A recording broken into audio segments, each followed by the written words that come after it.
નેતાઓને પણ કહેવા માંગુ છું કે તમે ગમે એટલો ન્યાય કરો, અત્યાચાર કરો, ખોટા કેસો કરો કે જેલમાં નાખો, પરંતુ અમે ગરીબ ખેડૂતના દીકરા તમારી સામે મોરે મોરો દઈ દેવા માટે તૈયાર છું. આવનારી જિલ્લા પંચાયત અને તાલુકા પંચાયતની ચૂંટણીઓમાં આ લોકોને છઠ્ઠીનું ધાવણ યાદ દેવડાવી દેવાનું છે.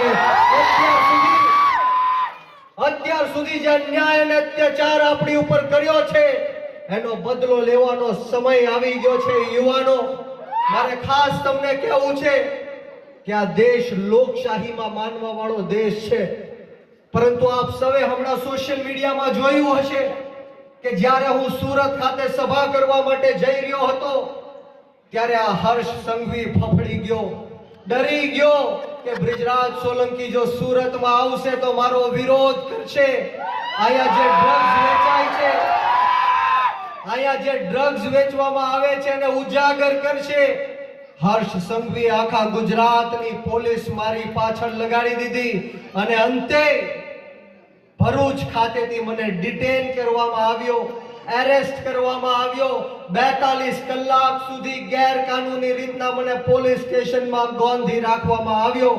પરંતુ એ સભામાં હું હાજર ન રહી શક્યો. એ સભામાં ખૂબ બહોળી સંખ્યામાં લોકો આવ્યા હતા, પરંતુ ખુશી સાથે કહેવું પડે કે એની પછીની સભામાં 10 ગણા કરતા પણ વધારે લોકો વચ્ચે મેં હર્ષ સંઘવી એટલે કે ગુજરાતના ગૃહમંત્રીના હોમ ટાઉનમાં એના જ ઇલાકામાં હર્ષ સંઘવીને ચેલેન્જ આપી લલકાર ફેંક્યો કે હર્ષ સંઘવી સાંભળી લે, रण में जो हार मान ले वो वीर नहीं है, रण में जो हार मान ले वो वीर नहीं है, जो प्यास ना बुझा सके वो नीर नहीं है, कुर्सी पर बैठे नेता किसी घमंड में ना रहे, ये सत्ता किसी के बाप की जागीर नहीं है. આ સત્તા કોઈના બાપની જાગીર નથી. કદાચ હર્ષ સંઘવી અને ભાજપના નેતાઓ એવું સમજતા હોય કે આ ગુજરાત મોદીને શાહના ફરમાનથી ચાલશે, તો સાંભળી લ્યો, આ ગુજરાત મોદી કે શાહના ફરમાનથી નહીં પરંતુ ડોક્ટર બાબા સાહેબ ભીમરાવ આંબેડકરના સંવિધાનથી ચાલશે. મિત્રો, એ ડોક્ટર બાબા સાહેબ ભીમરાવ આંબેડકર જેણે આપણને સમાનતાની વાત કરતા શીખવાડી, ધર્મ નિરપેક્ષતાની વાત કરતા શીખવાડી, પરંતુ દુઃખ સાથે કહેવું પડે કે આ દેશના સૌથી ભ્રષ્ટમાં ભ્રષ્ટ વડાપ્રધાન, સૌથી ખોટામાં ખોટા વડાપ્રધાન નરેન્દ્ર મોદી જ્યારે પણ ચૂંટણીઓ આવે ત્યારે આપણને હિન્દુ મુસલમાનના નામે ભ્રમિત કરવાની વાત કરે. વાત સાચી કે ખોટી? હિન્દુ મુસલમાનના નામે વાત ભ્રમિત કરવાની કોશિશ કરે, મંદિર અને મસ્જિદના નામે વાત ભ્રમિત કરવાની કોશિશ કરે, બાંગ્લાદેશ અને પાકિસ્તાનનું નામ લઈને ભ્રમિત કરવાની કોશિશ કરે, કબ્રસ્તાન અને સ્મશાનનું નામ લઈને આપણને ભ્રમિત કરવાની કોશિશ કરે. પરંતુ હું દર વખતે જાહેર મંચ ઉપરથી કહું છું કે બ્રિજરાજ સોલંકી આ દેશના વડાપ્રધાન નરેન્દ્ર મોદીને હિન્દુ નથી માનતો. બ્રિજરાજ સોલંકી નરેન્દ્ર મોદીને હિન્દુ ત્યારે માનશે જ્યારે આપણા ભારત દેશની અંદરથી આપણી ગૌ માતાની હત્યાઓ બંધ થશે. મિત્રો, આપણા ભારત દેશની અંદર દરરોજ 50,000 કરતા પણ વધારે ગૌ માતાની હત્યાઓ થાય છે. અને ભારત દેશની અંદર એલેના નામની એક કંપની છે જે ગૌ માંસને બીજા દેશોમાં વેચે છે, બીફ એક્સપોર્ટિંગ કરે છે. એ એલેના નામની કંપની પાસેથી આ ભાજપે 550 કરોડ રૂપિયાનું ચૂંટણી ફંડ લેવાનું કામ કર્યું. બોલો, આ લોકોને હિન્દુ કહેવાય? આ લોકોને મત અપાય?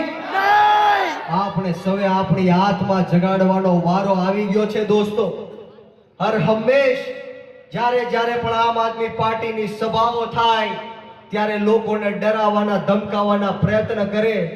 એના કારણે લોકો સભામાં ઓછા આવે, પરંતુ આપ સૌ એટલી બહોળી સંખ્યામાં ઉપસ્થિત થયા છો ત્યારે આપ સૌને 100 સલામ કરું છું, નતમસ્તક વંદન કરું છું કે આ ભાજપના ભૂંડ ભક્તોથી ડર્યા વગર આજે તમે અહીંયા ઉપસ્થિત થયા છો. આજે મર્દોની મહેફિલમાં આવીને મારી છાતી ગદગદ ફૂલે છે. મિત્રો, એટલા માટે હું કહેવા માંગીશ એટલા માટે હું કહેવા માંગીશ કે વળે નહીં કાંઈ દુનિયામાં કરે ગેંગે કે ફેફેથી, વળે નહીં કાંઈ દુનિયામાં કરે ગેંગે કે ફેફેથી, ઘડીક શણગાર મર્દોનો સજી લ્યો તો મજા આવે, અને મજા કાંઈ ઓર આવે દાદ કાયર વેશ મૂકો તો, અને કદમ બે કાળની હામાં ભરી લ્યો તો મોજા આવે. આ ભાજપ જેવી કાળ સામે જ્યારે આપણે કદમ ભરી લીધા છે ત્યારે કોઈ ડરવાની કે ગભરાવાની જરૂર નથી. અહીંયા બેઠેલો એક આમ આદમી પાર્ટીનો નેતા મોતને મુઠ્ઠીમાં લઈને ફરવા વાળો નેતા છે, મોતનું કફન બાંધીને નીકળેલો નેતા છે. આપ સૌને હું કહેવા માટે આવ્યો છું કે આ ભાજપના ભૂંડ ભક્તોથી ડરવાની જરૂર નથી. આવનારી 26 તારીખે ઝાડુના બટન ઉપર બટન દબાવો, મત આપો, અને આ ભાજપના ભૂંડ ભક્તોને છઠ્ઠીનું ધાવળ યાદ દેવડાવી દો. મિત્રો, મારે વિશેષ વાતો નથી કરવી, સમય બહુ જાજો થઈ ગયો છે અને બીજી સભામાં જવાનું છે. ત્યારે આપ સૌને હું પૂછવા માટે આવ્યો છું કે આ ઉમેદવારોને જીતાડવા છે કે નથી જીતાડવા? આ ભાજપ સામે લડવું છે કે નથી લડવું? આ ભાજપ સામે જીતવું છે કે નથી જીતવું? તો આજે હું અહીંથી નારો આપીશ કે લડેંગે. તમારે સૌએ કહેવાનું છે કે જીતેંગે. બોલો, તૈયાર છો? તો બંને હાથ ઉપર કરો, તાળી વગાડીને કયો, બોલો લડેંગે. મિત્રો, હું આ 15મી સભા કરું છું. હજી પણ મારો અવાજ ગર્જનાટ છે, પરંતુ આપ સૌનો અવાજ નથી આવતો. એટલી મોટી સંખ્યામાં આપ ઉપસ્થિત છો કે આ અવાજ લડેંગે જીતેંગે નો અવાજ આ ભાજપના ભક્તો સુધી જવો જોઈએ. અને આ ભ્રષ્ટાચારી ભારતીય જનતા પાર્ટીના નેતાઓ જે આપણી સાથે અન્યાય અને અત્યાચાર કરે છે એના કાનના પડદા પણ હલ્લી જવા જોઈએ. બંને હાથ ઉપર કરો અને તાળી વગાડીને કહો, લડેંગે, લડેંગે, અરે લડેંગે, અરે લડેંગે. અરે ભારત માતા કી, ભારત માતા કી જય જવાન, જય જવાન. આપ સૌએ મને શાંતિથી સાંભળ્યો તે બદલ તમામનો આ તકે હું ખૂબ ખૂબ આભાર વ્યક્ત કરું છું. અને આટલું સુંદર મજાનું આયોજન કરવા બદલ તમામ આયોજક મિત્રોને આ તકે હું ખૂબ ખૂબ આભાર વ્યક્ત કરું છું. ને આવો સાથ સહકાર અને પ્રેમ હર હંમેશ મળતો રહે એવી માતાજીના ચરણોમાં પ્રાર્થના સાથે આપ સૌને ભાઈ શ્રી રાજુભાઈ સોલંકીના અને બ્રિજરાજ સોલંકીના જય હિન્દ, જય ભારત, જય જય ગરવી ગુજરાત, જય જવાન, જય કિસાન.